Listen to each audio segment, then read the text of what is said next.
নিশ্চয়ই আজকের ভিডিওর থাম্বনেল দেখে বুঝে গেছেন যে কোন ব্যাপারটা নিয়ে কথা বলতে চাচ্ছি। তো যে জিনিসটা আপনাদেরকে বলতে চাই, এই পৃথিবীতে যুগে যুগে আছে এবং থাকবে কিছু সুযোগ সন্ধানী মানুষ।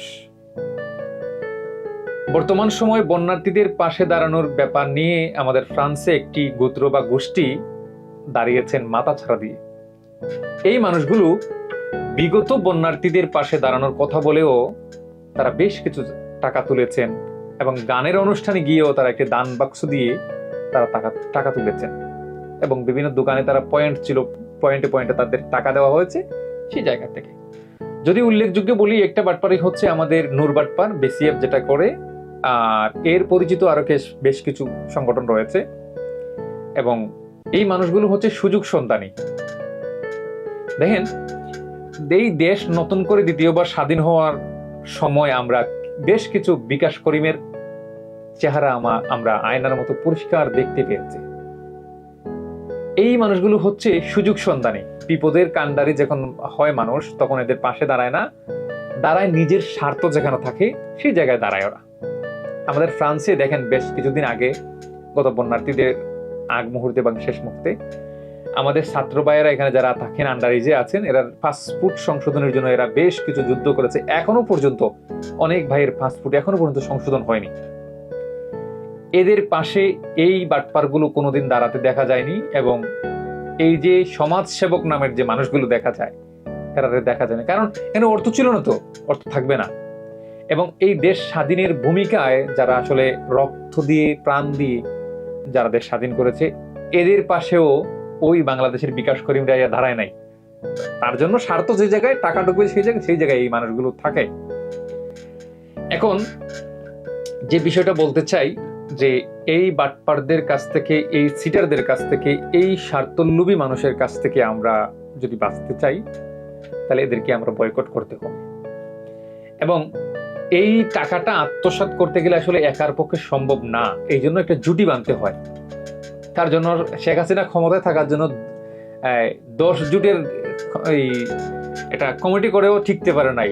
ছাত্রদের তুফের মুখে দেশ পালাতে হয়েছে ইন্ডিয়ায়। এইখানেও পৃথক ভাবে তারা টাকা তুলে এটার স্বাদ পেয়ে গেছে, কেমন পরিমাণ টাকা আসলে এই ফ্রান্স প্রবাসী বাংলাদেশিরা দেন। তো এখন হচ্ছে যে সব জায়গা থেকে চারা যেভাবে গজায় তারা গজাচ্ছেন এবং সবাই তো বুঝে গেছেন যে কত টাকা উঠে। এজন্য একার পক্ষে সম্ভব না খাওয়াটা, এই জন্য একটা জুটি বাঁধার চেষ্টা করছেন তারা। জুটি বাঁধলে হবে কি, যাই উঠলো কিছুটা টাকা বাংলাদেশে দিয়ে বাকি টাকাটা আমরা যাতে ভাগাভাগি করে নিতে পারি, সেই একটা পায়তারা চলছে।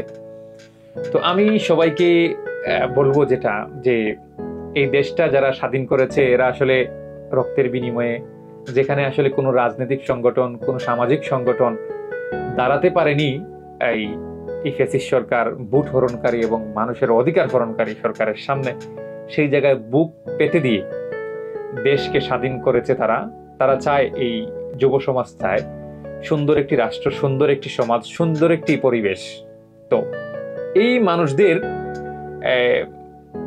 সঙ্গে যারা যুক্ত, আমাদের ফ্রান্সেও এমন কিছু বৈষম্য ছাত্র আন্দোলনের কিছু ছাত্র ভাইয়েরা রয়েছে, যদি এরা উদ্যোগ নেয়, আমরা আশাবাদী এদের কাছে এটা থাকবে না এবং এটা হবে না। এরা দেশ সুন্দর করতে চেয়েছে এবং সুন্দর করবে, এটা আমরা আশাবাদী। এবং তারা যদি কোনো উদ্যোগ নেয়, তাদের মাধ্যমে যদি আমরা যে জায়গায় বন্যার্থীরা সবচেয়ে বেশি ক্ষতিগ্রস্ত হয়েছে তাদের কাছে যদি পৌঁছায়, তাহলে গুড। অথবা তাদের মাধ্যমে হয়তো প্রবাসীরা, এটা বলা যায় যে আমরা সেনাবাহিনীর মাধ্যমে এটা মানে বন্টন করতে চাই বা হবে, সেটাও হয়। তো আমি আসলে তাদের সাথে যোগাযোগ করব। বেশ কিছু ছাত্র যারা এখানে ছিলেন প্রথম থেকে, তারা আন্দোলন করেছেন এবং অনুমতি নিয়েছেন, এদেরকে আমি চিনি, হয়তো যোগাযোগ করে দেখতে পাই। তারা যদি কোনো উদ্যোগ নিয়ে থাকেন, সেটার আপডেটটা হয়তো আমার ফেসবুকে দিলাম। তারা যদি কোনো যোগাযোগ করেন, তাদের কাছে আপনারা টাকা হস্তান্তর করবেন। তবে আমি আপনাদেরকে বলি যে এই আমাদের ফ্রান্সের যে কয়েকটা বাটপার বা সিটার এখানে উদ্যোগ নিয়েছেন, এদের কাছে টাকা না দিয়ে আপনারা নিজেরা নিজেদের পক্ষ থেকে উদ্যোগ নেন এবং দরকারও 2 জনকেই আপনি সহযোগিতা করেন। আপনার বাংলাদেশে ভাই কিংবা আত্মীয় বা বন্ধু বা ক্লাসমেট যারাই আছে, তাদের কাছে দিয়ে আপনি সহযোগিতা করতে পারেন দরকারের প্রয়োজনে একজনের সহযোগিতাই করেন, তবে তো আপনার কাজের পরিশ্রমের টাকাটা ভালো একটা জায়গায় গেল এবং আপনার আত্মা খুশি হবে, শান্তি পাবে। কিন্তু এই বাটপারদের হাতে গেলে তো আপনি নিশ্চিত না যে টাকাটা যাচ্ছে কিনা। কিন্তু এই জন্য এদের থেকে দূরে থাকি আমরা এবং এদেরকে বয়কট করি। তো আজকের এই ভিডিওটি করার উদ্দেশ্যই হচ্ছে যে আমি প্রায় সময় আমার ভিডিওতে বলি, একটা যুব সমাজ চাইলে রাষ্ট্র, সমাজ এবং সকল ব্যবস্থা পরিবর্তন করতে পারে।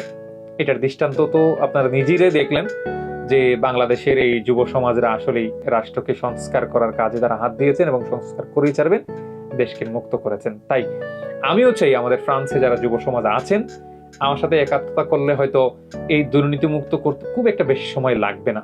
আমরা চাইলেই এই দুর্নীতিমুক্ত সমাজ থেকে বেরিয়ে আমাদের বাংলাদেশ কমিউনিটিকে অনেক দূরে এগিয়ে নিয়ে যেতে পারবো, এটা আশা এবং বিশ্বাস। তাই আজকের ভিডিওটা ছিল এই পর্যন্ত। নেক্সট কোনো ভিডিওতে হয়তো আবারও দেখা হবে। সেই পর্যন্ত ভালো থাকবেন। আল্লাহ হাফেজ।